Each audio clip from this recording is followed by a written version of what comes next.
and thank you for attending our exclusive virtual event, Bar Virtual, brought to you by Foodable Network, Duff on the Rocks, New Holland Brewing Co., London Essence, Russell's Reserve, Bulldog London Dry Gin, and Rever Networks. My name is Jasmine Kylene, and I will be your guide throughout this virtual experience. Today, we've gathered bar owners and operators and major movers and shakers in the hospitality space worldwide to help your bar business thrive and survive. You may have previously attended our Food Leaders and Food Tech 21 virtual events, and we thank you for joining us again on our new Foodable.io virtual event platform. So here is an idea for you. Are you looking to ramp up your virtual events? Well, we have built just the platform for you. You want to provide a high-quality virtual event for your partners, employees, or customers, right? Or perhaps you want to host an interactive experience to provide industry insights, product demonstrations, or spotlight industry leaders.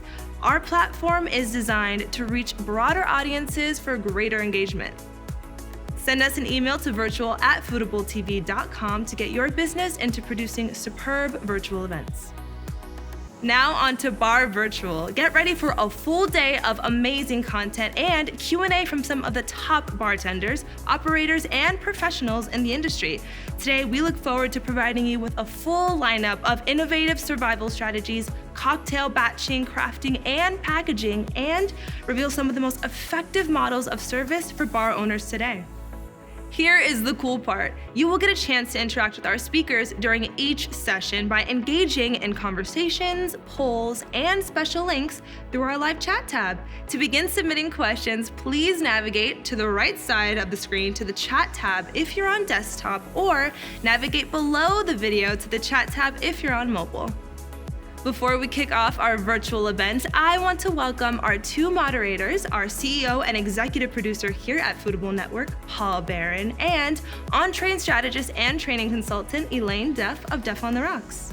Paul is a technology and consumer science expert with over 25 years of restaurant and business experience working with the top brands in the world.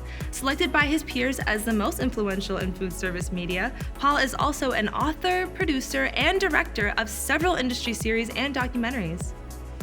Elaine has over 20 years within the beverage and alcohol industry, working directly with two of the largest beverage companies in the world, AB InBev and Diageo Wine and Spirits. This has earned her a solid track record of performing as a mixologist, a luxury spirits brand ambassador, a brand strategist, and ultimately driving brand growth for some of the top names around the globe, such as Goose Island Beer, Ciroc Vodka, Tanqueray 10, Zacapa Rum, Bullet Bourbon, and Don Julio Tequila.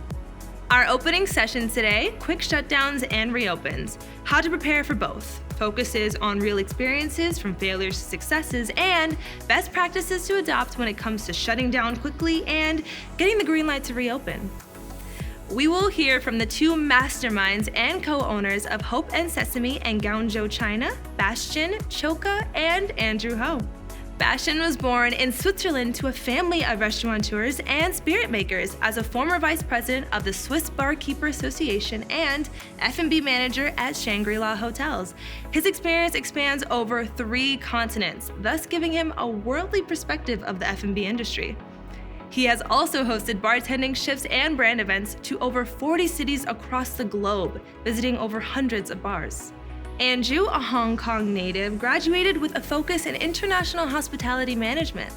After university graduation, Andrew progressed from a management trainee position to assistant director of food and beverage at the prestigious Grand Hyatt Hong Kong in the span of 3 years. Upon leaving his position there, Andrew has successfully opened a modern Vietnamese restaurant and the first speakeasy cocktail bar in Guangzhou, Hope and Sesame. In 2018, Hope and Sesame was named Bar of the Year at the DMBA, hosted by Drinks Magazine, and in 2019, named number 35 at the Asia's 50 Best Bars Awards. Paul, I'll let you take it away with these two gentlemen. All right, so thanks for that great introduction. And of course, we are continuing our great coverage here on Bar Virtual. And today we're going to be talking about kind of a little bit of a touchy subject, and that is opening and reopening your bar business and kind of how you deal with that. And two operators coming to us from Guangzhou, China. I've got Mr. Bastien Ciocca. I wanted to make sure and get that name, and also Andrew Ho, both co-founders of a great concept called Hope and Sesame. Great to have you on the session today. Thank you for having us, Paul. Thanks, Paul. Absolutely. Okay, so I'm catching you guys at your home market, and tell me a little bit about, in general, the listeners and viewers today, a little bit about Hope and Sesame as the bar itself. Tell me a little about the concept. The visuals of this location look amazing. Thank you. Yeah, so Hope and Sesame has been open for close to 5 years now. It is a speakeasy bar. We're one of the first speakeasy in the southern part of China. Outside, it's sort of like a Cantonese, like old cafe, and then you have to find your way inside, and then we have a cocktail bar kind of set up. And then we also have a live jazz room where we have live music every single night of the week. There's a bit of like lab behind, kind of like a prep area where we store like tons of gin and interesting spirits, and we kind of bring the guests in. There's a small like garden just next to Hope and Sesame where there's a lot of like local herbs and plant growing, and then kind of like a lab, like a fermentation room for whoever is get a little bit more nerdy, geeky. Okay, I like that. As far as the location of Guangzhou, are you more in central or southern China? Kind of give us a proximity for our viewers and listeners. So we are in the southern part of China, in the Guangdong province. We are approximately 2 hours flight from Shanghai and an easy 45-minute train from Hong Kong. So we're very accessible. Like we're close to the south. And probably 3 hours from Beijing. And Guangzhou is one of the main city in China. Is roughly around like 20 million people living in Guangzhou. Guangzhou is also known as Canton. That sounds like maybe more familiar to some people. Right. Yeah. Okay. All right. So your story is kind of unique. Based on our topic, quick shutdowns and reopens, kind of how to prepare for both. Your story I was intrigued with in the sense that you guys opened and closed 3 different times. Kind of walk us through what happened in that period. What was kind of the startup and the stop? What were some of the indicators that kind of kept you guys moving, and kind of how did you deal with that start and stop situation for your business? Yeah, I think to answer that question, we have to go back a little bit further.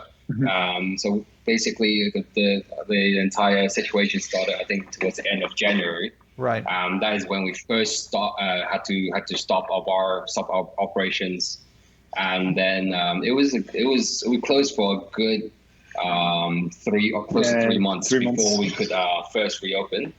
And then obviously when we first reopened, the cases were actually very well controlled already. And I think after we opened for like 2-3 weeks, there were a slight resurgence of cases. There were like 2 or 3 cases found in the city. So we were forced to close again. So I think the way how the Chinese government is handling this is it's almost zero tolerance. So if there's one case, everyone gets shut down. Make sure there's no cases found for at least a couple of weeks, and then you're safe to open back up. So I think so far it has done very well for us, we'd say. China has, in terms of bar industry or the economy, is back on its feet. Bars are very busy. Things are looking to be like back to normal, I'll say. Yeah, I definitely want to talk about that because that's something that the rest of the world is just now going through. Obviously here in the U.S., we're already, well, we're still in most parts, including right here in South Florida, where the bars are still required to be closed, regardless of some of the states that have kind of opened up. I'm kind of curious because this could help a lot of operators in being able to prepare for that reopening process. For you guys got a chance to do it a few times. Talk to me a little bit about how you dealt with staffing, being able to deal with your suppliers with kind of this start and stop situation, so abruptly. You guys said that you had very little notice when you had to shut down your business. Kind of how did you deal with that, and what were some of the steps you took to maintain kind of a cohesive nature around the business itself? I think one point first, like very important to explain, is like all the industry were closed down, but then there was not like in our city like a very strict lockdown. So the teams could still be coming to the bar, but we couldn't open. We started like very early in like end of January. We started to do like a lot of like delivery cocktails, like a canned cocktail that were like shipping through the whole city and the whole country. So when we're not open, we're like trying to keep the team busy of like preparing, printing labels, shipping cocktail through our guests, through like the local courier, local logistic, kind of like Uber Eats that you'd have in the States. Yeah. So for you, so that was some. Yeah. So for you, this was kind of an alternative business model. How successful was that as you guys got going with it? I think it was. I think in terms of keeping our cash flow, keeping our team, getting them paid, and keeping our business afloat. Yes, it was successful.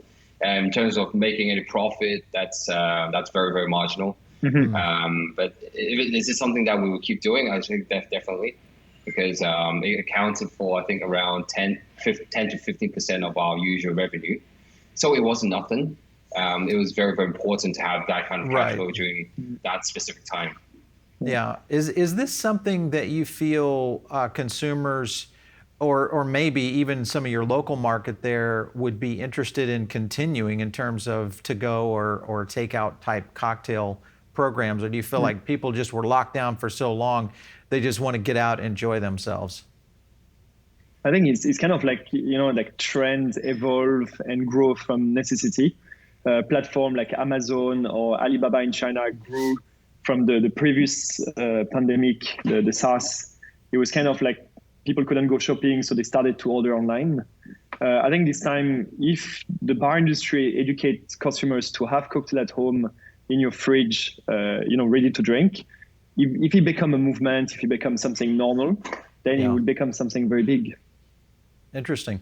And we are seeing some trends going in that direction across all of the hospitality industry, really worldwide. A lot of movement toward more stay at home, mainly because there is going to be a certain amount of the population, especially here in the Western countries, that are very, very concerned about going back into restaurant and bars. So they are taking some different tracks to be able to still engage with those bars. You guys did something in terms of tips for closing and reopening, which I thought was a brilliant way to approach it. Talk to me a little bit about kind of the processes you guys took, because one of the things that I think a lot of restaurants need to prepare for here and bars is the whole approach around sanitization, preparation for guests coming back in, those kind of things. What are some tips that you could provide to kind of set people up for getting ready for that kind of repopulation of their bars? I think it's important to build customer confidence. I think that's probably the most important part, because everyone's sort of so used to social distancing during these last couple of months. Right. And when they're back into a very tight space with very, very close like people contact, they will have to feel very safe in that environment. So I think first of all, doing like temperature checks at the door, just to make sure we don't have anyone with a high temperature in the venue. Having like maybe like what we did in China was mostly like putting down customers' phone numbers. So just in case we do have a case, we can track people just to make sure, everything is traceable. And then, and also from the staff as well, we have to change a little bit the practices of making cocktails. A lot of like bartenders are used to just maybe trying the cocktail and put it back of the hand and then taste it from the back of the hand, and that has to change, because that doesn't seem very sanitary. We're using maybe personalized straws or using bar spoons, different bar spoons, just to taste it. A small shooter glass, you just pour inside, you try, and then you put it. So I think it's very important for bartenders to take the lead into showing that, okay, we're taking extra steps with washing our hands every 15 minutes. Of course, it has that effect of like killing germs, but also giving customers confidence that we're taking hygiene at a very, very high level. It's very important to us. It's also important to have a lot of hand sanitizers around. In the toilet, there's always soap washing. There's always tissue paper to dry hands. So I think all these extra measures will help bring guests back into the bars. Yeah. Another one from we had small table tent was saying that table's been sanitized. So we're just every time a guest was leaving, we're coming really sort of like cleaning a little bit more than what normally would do. And then having that stand on the table, the next guest who arrive, he see that stand, he will feel a little bit more relaxed, a bit more, confident. We care. Yeah, I'm kind of curious I know every country is a little bit different in how their population accepts these kinds of controls around entrance into businesses. In terms of in China, did you guys get any kind of feedback of people saying, were they okay with you taking their temperature, taking down their phone numbers, kind of that whole tracking mechanism? Was that pretty much okay with most of your guests and patrons? Yeah, I think, this is not just in our industry. It's pretty much everywhere you go. It's the same practice. You go to a shopping mall, you go to a shop, you go to a restaurant. And also the government has like this QR code which sort of tracks like where you've been for the last 14 days. So just in case, there was a breakout in one of the city, one of the restaurants, immediately they can control and find everyone who's been in contact with the person. So I think obviously there are issues about people thinking, oh my like people check where we go. But then it's also very important to understand that this mechanism really does help control the virus, the pandemic. And I think nowadays we can see bars like back in normal. The economy is back to its feet. So I think there are definitely like give or takes, and for us, we're, as business owners, we're happy about it. As long as we can run our business, we can keep our staff employed. I think that's our priority. Yeah, and obviously in China, Wuhan, of course, was the first impact worldwide. The unprecedented lockdown of that city of almost 12 million people. That was a feat in itself. I think with what the government of China was doing to try to help kind of control the situation across the industry. When you look at the bar business across China in general, because I think you're going to see that in some other countries in Europe that have similarities around it. How affected was the bar business in, say, the metropolitan areas versus some of the suburban or areas that aren't as densely populated? Could you see a big difference between the two different kind of markets? And not really, because in China, it's very much everywhere, like things move very fast together. So if you have like an incident in one city, the entire country might be very quickly sort of like affected. Oh, wow. So basically it's like when there was more case in Guangzhou, the entire bar industry in Guangzhou had to close down. And then after that, because Guangzhou was one of the first city touched after Wuhan, but very quickly after, the entire country had to close down. So it was pretty much everyone is on the same, on the same boat. And then slowly restaurant could reopen and so on. And then bars in the country are like quite seen with like nightclub, KTVs. They don't have like, it's not like we're a small cocktail bar. We have different rules than a massive 2,000 people club. So for the bar industry in the entire country took longer to come back. And so also, for example, I think it was a month ago, there was a couple more domestic cases found in Beijing. So Beijing was in lockdown. The bars were closed, but then in Guangzhou, for example, we weren't closed. But we had to be careful about people traveling from Beijing in the past couple of days. So you would see in the QR code, if the guy coming from Beijing in the last 2 days, the QR code would turn red, but they would most probably won't be allowed into Guangzhou anyway. They couldn't reach airports leave the airport anyway. So we could make sure like there wasn't any spread of the virus. Right. Okay. All right. So you guys of course have kind of modified your entire business model around whether it was shifting to go cocktails, delivery, et cetera, there to kind of accommodate for that. I'm also kind of curious in terms of the business practices that you started to shift. So things like supplier meetings, the kinds of suppliers you were working with. I'm assuming that you guys are also dealing with new kinds of suppliers, especially around sanitization. What are you seeing in that area for, just changing of how business practices are done throughout the day? Well, I think like one of the crucial times during this period is like your cash flow. you cannot run a business if you don't have cash. So that was something we were like trying to be very careful. Right. So when you speak with suppliers, you see like how to handle with them. It's like maybe postponing a little bit payment or checking back your inventory to be like, do we really need to purchase stuff now? Mm-hmm. Can we change a bit the recipe to use what we have? That was something that was like quite crucial. Yeah. Another one was like to reduce a bit the menu, because since everything was like a lot slower, you don't need like a massive amount of cocktails on the menu and a lot of different snacks. People won't complain and they will understand the situation. Like you're trying to simplify stuff, like streamline your offer.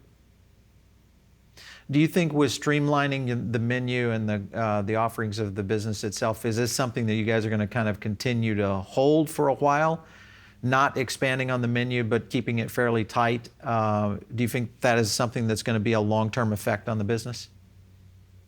Well, for us, the situation is very different here. Everything's back to normal. So I think for us, it's business back to usual. Okay. But if you're asking this question like probably 3 months ago, we would say yes. We try to keep everything very like lean and mean, like even the team as well. Instead of having full manning, like could be 7 people, we're working on 4 or 5.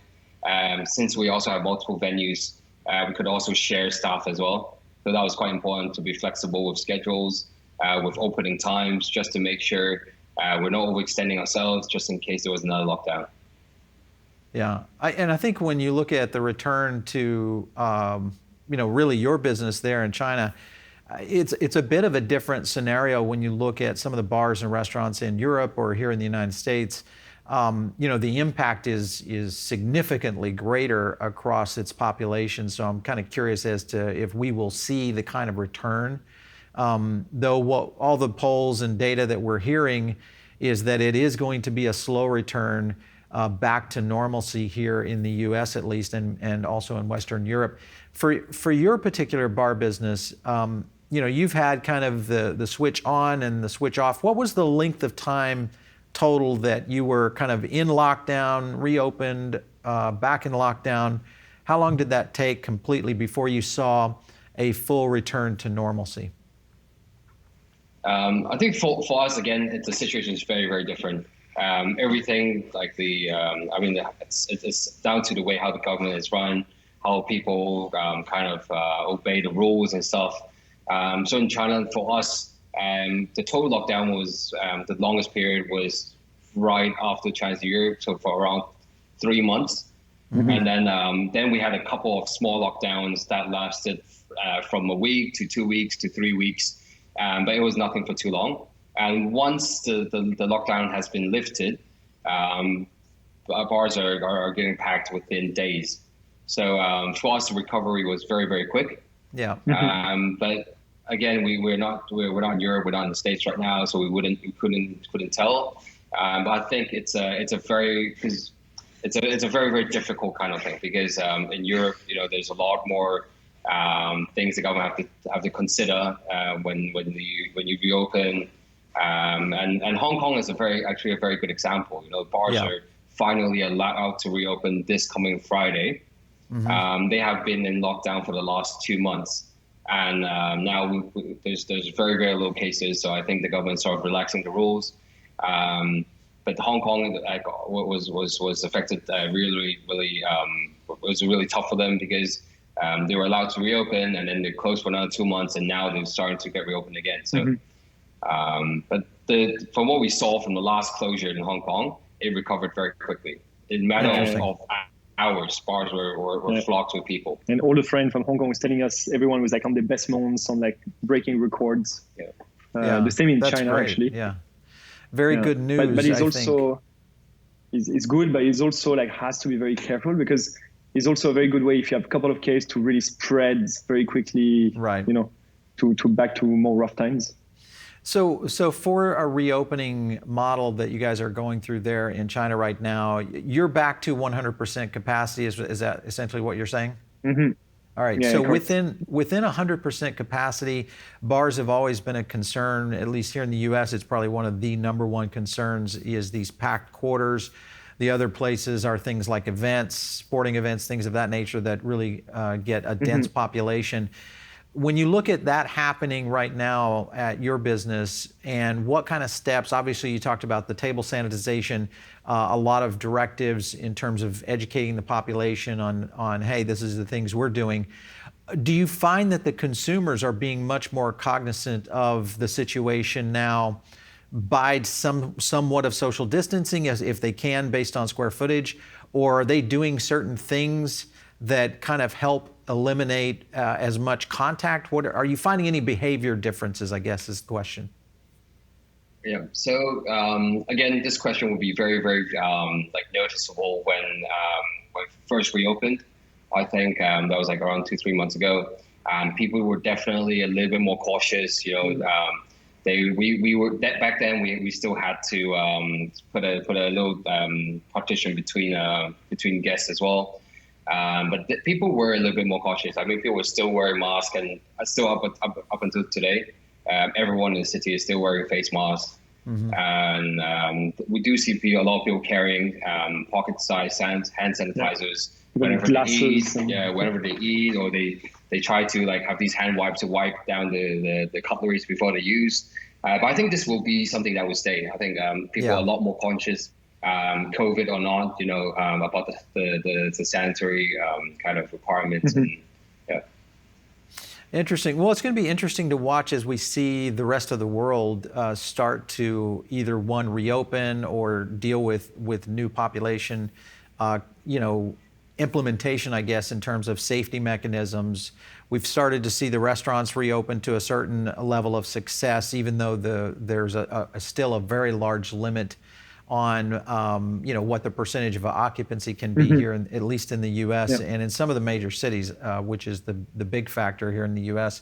I'm kind of curious, when we look at some of the things, you know, because a lot of operators I talked to throughout this whole timeline, everyone seems to have taken away certain elements that they're going to keep in their business going forward. For you guys, what were some of the things that you would say, these are takeaways that will stay with us forever, in terms of, this could be everything from supply chain, operational, you know, back of bar, how you're dealing with guests. You've talked about a lot of those, but is there anything specific that really stands out, saying this is something we changed and we're going to stay with it? So I think something that we're lucky that before the thing started, we always believe to have like cash flow in your bank is very important as a business owners. Especially here in China, it's like sometimes you don't know, it could have a storm that tear down your roof, or it could be, you know, like new law change and then your license, something's wrong, and then you might have to close for a few months. You never know what happens. So cash flow is very important. You need for 2 to 3 months of like running, you know, like paying the staff, paying the rent, and that money in the bank is crucial for whatever come next. Another thing is like the takeaway, either it's a restaurant, either it's cocktail and so on. If it's done well, it's very good, because you make a little bit of money, but also it's like it helps to stay in touch with your consumers. Right. You know, guests will still be drinking your cocktail at home. They will still like remember you, and that's a very good way of like engaging, telling them if you like it, share on your, like, you know, Instagram or whatever social media, and you will actually spread the word of your bar, so you win. We're also moved a lot of our content on different social media platforms. We've been using new channels. For example, there's a streaming site called Bilibili. We've started to do a lot of these online master classes. Usually we'll do them in real life, but then now couldn't really do that. But then it's actually a blessing in disguise, because we can reach a lot more bartenders across China.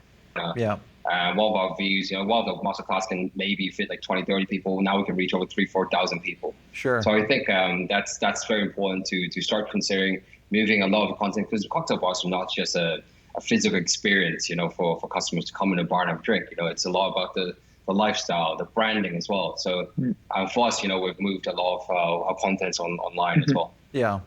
You know, that's something that we have seen. We're actually going to be covering that in a session here on Bar Virtual, is moving a lot of content into virtual events, education formats, things of that nature, which I think you guys hit on it dead there. I'm kind of curious, when you look at, because social media obviously worldwide is a little bit different outside of China. Inside China, when you look at platforms like Baidu and then TikTok, I'm kind of curious, what kind of platforms are working for you guys inside of China in terms of effectiveness for doing that, in terms of getting your message out there from a content standpoint? So for the main platform we use in China is WeChat. So that is equivalent of Twitter and WhatsApp together. So we post a lot. We have an official account where we can post do posts about our new menus or events and stuff. So that is available for the public to view. There is Bilibili. That's equivalent to YouTube.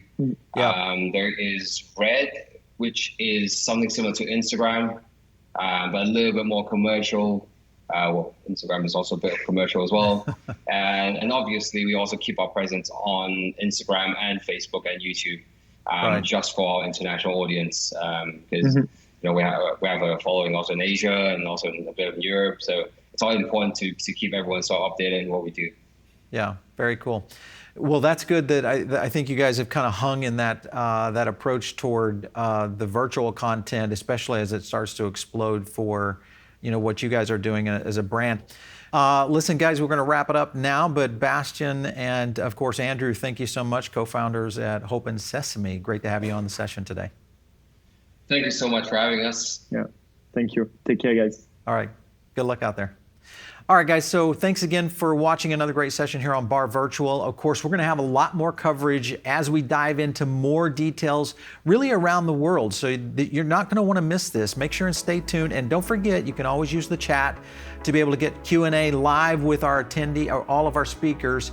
And make sure and stay tuned right here on Bar Virtual. We'll catch you soon.